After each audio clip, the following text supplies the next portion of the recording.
am extremely excited about the centerpiece that I've created.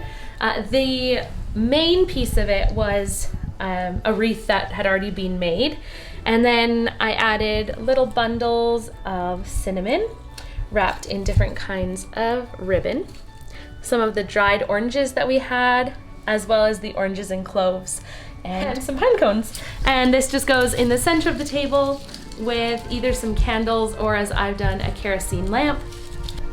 And it just adds something lovely for your table or side table for the holiday season. And it smells pretty good too. You could make it out of real greenery, but the wreath that we had was already made out of synthetic material.